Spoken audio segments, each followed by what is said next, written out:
Welcome to my channel SwiftLearn. This tutorial I will show how to get data from database into Textbox in C# using connectionString.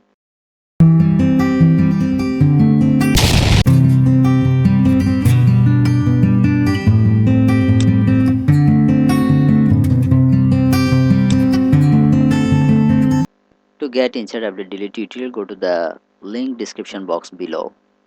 Okay, this is the Textbox text change event. I will write the code to display data in the text box according to the ID. The Textbox one for ID.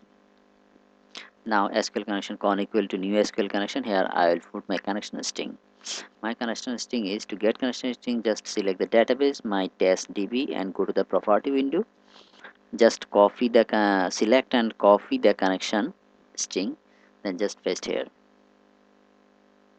Okay, now open the connection con dot open.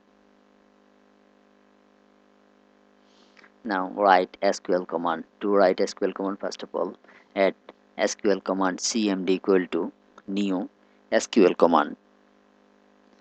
Write your command double quotation and call the connection string. The SQL command is simple. Select name.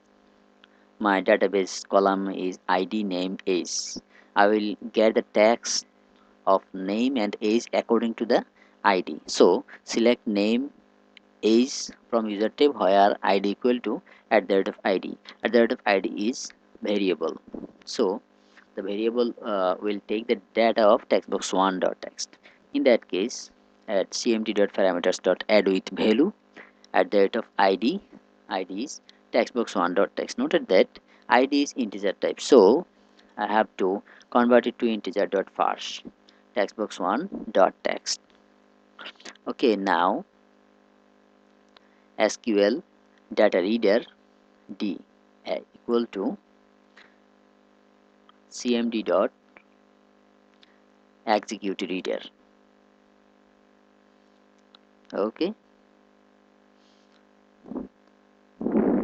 when it will load specifically, it should be use cmd execute reader and use SQL data reader. Finally, while dir.read, oh sorry, after read must put brackets. Okay, now textbox2.text. Textbox2 for name, to display the name in the textbox2.text. In that case, dir.getValue, in the just put your index name in the 0 index, 0 dot to string, and textbox3 for age in the 1. Noted that in the C# language, C#.net, index must start from 0. Okay, da.getValue 1. 1 is for age. Yes, age. Now finally close the connection con.close. Okay, now just debug. Yes, put ID 1, ID Michael 55. Oh, input string was not in a correct format.